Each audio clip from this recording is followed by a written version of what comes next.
Axşamın xeyir Azərbaycan. Axşamınız xeyir olsun hörmətli tamaşaçılar. Mən axşamın bu çağı bizi izləyən hər bir kəsi ürəkdən salamlayıram. Gözünüz İctimai televiziyanın efirində olsun. Əziz tamaşaçılar, bir məqamı istəyirəm söyleyeyim ki, uğurun və nailiyyətin sevincini paylaşmaqdan, bölüşməkdən, onu sizinlə yaşamaqdan gözəl heç bir şey ola bilməz və artıq bu izdihamdan yəqin ki anladınız, eyni zamanda anonslarımızdan da xəbəriniz var. Bu axşam biz 58-ci Eurovision mahnı müsabiqəsində Azərbaycanın tutduğu mövqeydən, ikincilikdən bəhs eləyəcək və qəhrəmanımız Fərid Məmmədovla birlikdə. Salamlayıram mən hər birinizi. Auditoriyada əyləşən çox əziz, çox sevimli dostlarımızı, qonaqlarımızı, ekranlar qarşısından bizi izləyənləri. Bugün biz tək deyilik, studiyada bizim çox hörmətli ekspertlərimiz var. Hansı ki bu həyəcanı bizimlə birlikdə yaşadılar. Hansı ki Azərbaycanımızın bax bu uğuruna, bu nailiyyətinə ürəkdən, cani könüldən sevindilər. Və gəlin bərabər alqışlarla məncə bu fikrimi sübut eləyə biləcəksiniz ki, bu il Eurovision mahnı müsabiqəsində en layıklı temsilci bizimkiydi. Azerbaycanımızın temsilcisiydi. Fərid Məmmədov. Fərid ürəkdən salamlayıram mən səni. Xoş gəlib, səfa gətirmisən. Və əziz dostlar, Fəridlə birlikdə bugün bizim studiyamızda mən söylədiyim kimi əziz və dəyərli qonaqlarımız var. Azərbaycanın xalq artisti, çox istəkli və hörmətli bəstəkar Eldar Mansurov bizimlə birlikdədir. Azərbaycan Bəstəkarlar İttifaqının katibi, sənətşünaslıq üzrə fəlsəfə doktoru Lalə xanım Hüseynovanı biz dəvət eləmişik. Lalə xanım, axşamınız xeyir olsun. Sevimli sənətkar, Azərbaycanın xalq artisti 100% F.A. Faiq Ağayev bizimlə birlikdədir. Əziz dostlar, növbəti qonağımız əslində elə öz ailəmizin bir üzvüdür, əməkdaşımızdır. Amma bugün o qonaq olaraq iştirak edir proqramımızda. Eurovision'da Azərbaycan nümayəndə heyətinin rəhbəri Hüsniyə Məhərrəmova.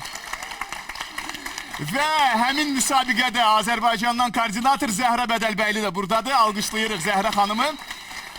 Hoş gəlmişsiniz. Mən hər birinizi ürəkdən salamlayıram. Bax bu alqışa və bugünkü bax bu sevinci bərabər bölüşməyimizə dəyər. Mən xahiş edəcəm o əllərinizdəki bayraqları daha da yüksəyə qaldırın. Daha da yüksəkdə dalğalandırın, Azərbaycanımıza yaraşır. Bax bu cür gözəl dəqiqələri qeyd etmək və paylaşmaq.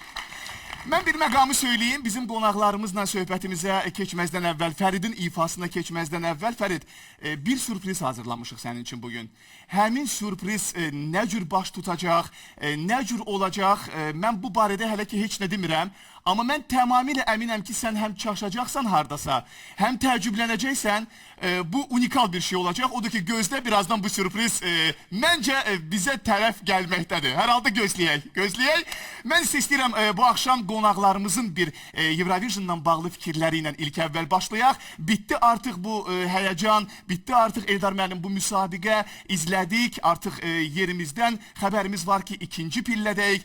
Ümumiyyətlə bir sizin fikirləriniz, düşüncələriniz bölüşək. Buyurun zəhmət olmasa. Əvvəla onu deyim ki, doğrudan çox sevindirici haldır. Mən həmişə, açıq deyim, kişi müğənnilərə daha çox üstünlüyü həmişə verirəm. Nəyə görə? Çünki belə baxanda dünya miqyasında çox qadınlardır əsasən, belə baxanda çox tanınan, çox belə ifaçı kimi sevilən, amma kişilər çox azdır. Mən elə gəl ki, doğrudan da bu Eurovision'un ən belə qiymətli, ən sevimli müğənnisi sən oldun. Sənə təbrik edirəm. İkincisi, onu deyərdim ki, doğrudan Eurovision belə baxanda müxtəlif cür ifaçılar vardı orada, rock qruplar vardı, belə solo ifaçılar vardı. Mən deyərdim ki, hamısının hərəsinin belə baxanda, məsələn, əvvəlki Eurovision'larda doğrudan çox maraqlı səhnələr qurulmuşdu. Bu dəfə mən deyərdim ki, ən belə maraqlı səhnə, bəlkə bir dənə, iki dənə idi. Onlardan da birincisi deyərdim ki, Fərid üçün qurulmuş həmin o səhnə, yəni ki, o şüşər qabıdır, neydi, belə bir şey. Maraqlı idi, baxılırdı özdəki, onun o tərəf müqabili vardı, o oğlan şeydi, balıq şeydi. Balıq da, onun adını balıq qoymuşam mən. Şüşərin içindeydi, akvaryum içindeydi. Bu yerdən mənim biri yanaşa bilər. Balıq. Demək istəyirəm ki, eyni ilə. Amma qızıl balıq idi. Qızıl balıq budur, o gümüş balıqdır. Başqa şeydir o. Yəni demək istəyirəm ki, o hərəkətlər hamısı çox gözəl qurulmuşdu. Mahnıya qalanda Eurovision'un belə baxanda, yəni ki, belə, biz həmişə deyirik ki, Azərbaycan mahnısı, mən də o fikirdəyim ki, mütləq Azərbaycan mahnısı olmalıdır. Amma ki, belə baxanda diqqətlə belə baxırıq hamısında Eurovision'a. Elə bir ki, Eurovision başqa müsabiqələrdən fərqlənir. Onun özünün öz formatı var. Onun özünün izləyənlərdə, yəni ki, öz bir növ istəyi olan bir müsabiqədir bu. Yəni özünə aid bir musiqiləri var. Yəni belə baxanda musiqi tərəfindən də deyərdim ki, hələ yadda qalan uğurlu mahnılardan deyərdim ki, birincisi hələ yenə də Fəriddir. Hamısı bunlar, həm o səhnə hərəkətləri deyərdim, yəni səhnədə qurulmuş onun üçün klip, həm deyərdim ki, o işıqları, səhnə qrafikası, yəni o mühit hamısı bu kişinin deyəm ki, ətrafında toplanır. Sənə doğrudan belə baxıram, çox sevinirəm mən. Layiqsən. Çox sağ olun. Təbrik edirəm səni. Sağ ol. Təşəkkürümüz Eldar Mansurova. Hər zaman bax belə Azərbaycanın qalibiyyətinə sevinək. Əla dostlar. Eldar müəllim, mən bir məqamı istəyirəm toxunaq. Ümumiyyətlə, ifaçının püxtələşməsində müsabiqənin rolu və ölkənin tanınmasında müsabiqənin əhəmiyyəti. Bir qədər buna bağlı fikirlərinizi təqdim edin, zəhmət olmasa. Əvvəla onu deyim sizə ki, müsabiqə yox, mən deyərdim ki, ilk növbədə müğənninin yetişməsində ilk öncə müəllimin roludur birinci. İkincisi, müəllimin rolu əsas ondan ibarət ki, deməli öz tələbəsinə, öz şagirdinə o fokus deyirəsi bir söz var. Yəni ki, zövqü, yəni ki, ifaçılıq zövqünü göstərsin, öyrətsin ona, yaxşı mahnıları seçməyə öyrətsin.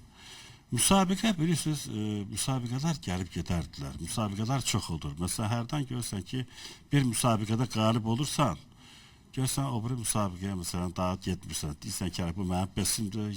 Yalnız bir müsabiqə ilə özünü sayırsan ki, hə, mən filan müsabiqədə məsələn filan yeri götürdüm. Mənə elə gəlir ki, bunlar hamısı yəni ki, müvəqqəti, ani bir momentlərdir insanın həyatında. Düzdür, məsələn də yüksək yeri götürüb ikinci yeri, mən açığı deyim sizə, mən Fəridin ifasını ikinci yer kimi hesablamıram. Çünki o Danimarkalı qızın ifası mən sayıram ki, Fəridə çatmır, yəni ki, Fərid onlardan üstündür. İkincisi onu deyərdim ki, məsələn bu müsabiqələrə baxıram, bizim artıq neçinci ildir biz iştirak edirik bu Eurovision'da və bizim nə qədər ifaçılarımız orada iştirak ediblər. Mən çox təəssüflə deyərdim ki, hanı o ifaçılar? Yəni ki, bu bizim ifaçılar adətən çıxış edirlər və sonradan görürsən ki, elə bir ki, sönürlər, çəkilirlər arxaya, yer götürürlər. Mən açıq deyim sənə, sən doğrudan yaxşı oxuyursan, səsin də var, zövqün də var. Yəni ki, yaxşı belə ustanın əlindən çıxmısan, özdə hər barədə yaxşısan. Mən sənə uzun səhnə ömrü arzulayıram, mən sənə uzun ifaçılıq ömrü arzulayıram. Çəkilmə dala, ifaçı ol. Bir dənə müsabiqədə ikinci yer götürməklə, ola bilsin gene gedəsən başqa bir müsabiqə, birinci yer götürdün və bununla dayanma yine, ifaçı ol yine. Özü də ki, xaricdə ifa eləmək yaxşıdır, Azərbaycan adını qaldırırsan, bu bir yana yaxşıdır. Amma öz cəmaatı yadından çıxartma. Sən ilk növbədə bizim cəmaata lazımsan. Ha, budur. Mən nə arzulaya bilərəm sənə, ancaq onu arzulaya bilərəm ki, gələn il növbəti Eurovision'dur. Mənə elə gəlir ki, elə bir vaxt gəlib çatıb ki, Fərid də artıq ikinci dəfə gedə bilər. Bu dəfə itirdiyini gələn dəfə qazansın. Doğrudur, doğrudur. Uğurlar.